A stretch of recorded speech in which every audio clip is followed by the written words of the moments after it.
नमस्कार, ST news live में आपका स्वागत है। मैं हूं मानसी। उमरिया जिले में प्रधानमंत्री अन्न योजना के गेहूं में गोलमाल का भांडाफोड़। प्रधानमंत्री अन्न योजना का गेहूं मुफ्त में बांटने की बजाय समर्थन मूल्य के भंडारित गेहूं में खपाया जा रहा था। गरीबों के पेट का निवाला 2000 बोरी गेहूं जब्त हुआ। फूड इंस्पेक्टर को सस्पेंड कर पूरे मसले की जांच शुरू करने के आदेश दिए गए हैं। इसी के साथ समर्थन मूल्य में गेहूं की खरीदी सहित पीडीएस सिस्टम सवालों के घेरे में आ गया है। समर्थन मूल्य में गेहूं की खरीदी बंद होने और गेहूं के भंडारित हो जाने के बाद भी उमरिया जिले के महरोई ओपन कैंप में राशन दुकानों का गरीबों को मुफ्त में बंटने वाला गेहूं खपाया जा रहा था। खबर जिले के कलेक्टर संजीव श्रीवास्तव तक पहुंची तो पूरा घपला सामने आ गया। प्रथम दृष्टया फूड इंस्पेक्टर यज्ञदत्त त्रिपाठी की भूमिका को संदिग्ध मानते हुए निलंबित कर दिया गया है। साथ ही पूरे घपले की बारीकी से जांच की जा रही है, जिसके बाद जिम्मेदारों पर आपराधिक प्रकरण दर्ज कराया जाएगा।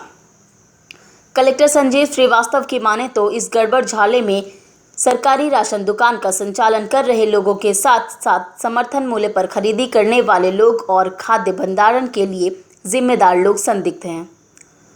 कलेक्टर के निरीक्षण में मौके पर राशन दुकान के गेहूं की 2000 बोरियां बरामद की गई हैं। मतलब साफ है कि गरीबों को मुफ्त में बंटने वाले अनाज को समर्थन मूल्य पर खरीदे गए भंडारित गेहूं में खपाया गया है, जिसका सीधा लाभ फर्जी किसानों के जरिए जिम्मेदार खुद डकार गए। घपला सामने आने के बाद सहकारिता सहित खाद्य विभाग और नागरिक आपूर्ति निगम में हड़कंप मचा हुआ है।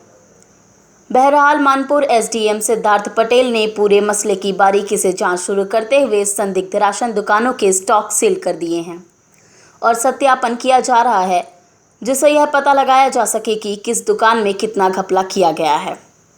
उम्मीद है गरीबों का हक डकारने वाले राशन माफिया जल्द ही बेनकाब होंगे।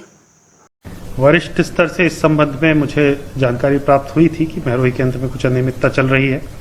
इस पर मेरे द्वारा निरीक्षण किया गया और वहाँ जो उपार्जन की मात्रा बताई जा रही थी अभिलेखों में, उसमें करीब 2000 बोरी गेहूं कम पाया गया और सघनता से जांच की गई तो यह मालूम पड़ा कि 21 मई को खरीदी समाप्त होने के पश्चात भी अभी 2-3 दिन पूर्व तक करीब 2000 बोरियों को स्टैकिंग के लिए वेयर हाउसिंग को नहीं सौंपा गया था। इससे आशंका हुई कि कुछ कहीं बाहर का गेहूं लाने का प्रयास चल रहा है। कुछ बोरियों को देखा गया तो मालूम पड़ा वो पीडीएस की बोरियां हैं जो उपार्जन के नाम पर खपाई जा रही थी।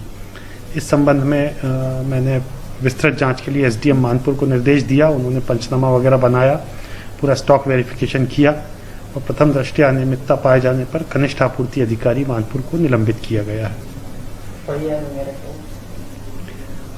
चूंकि शासन से धोखाधड़ी का मामला है, पुराने गेहूं को, पीडीएस के गेहूं को उपार्जन में लाया जा रहा है, तो निश्चित रूप से ये आपराधिक प्रकरण बनता है और इसमें आपराधिक प्रकरण दर्ज कराने संबंधी कार्रवाई। हमको यहाँ पर सैंपलिंग करने के लिए निर्देशित किया गया था अनुभागीय अधिकारी महोदय के द्वारा। तो हम लोग यहाँ पर आए थे और हमने फिर सर्वेयर को बुलाया था जो कि ये देख सके कि गेहूँ की क्वालिटी कैसी है। आशंका इस बात की थी कि शायद उसमें पुराना गेहूँ है या हो सकता है पीडीएस से सप्लाई में आया हो।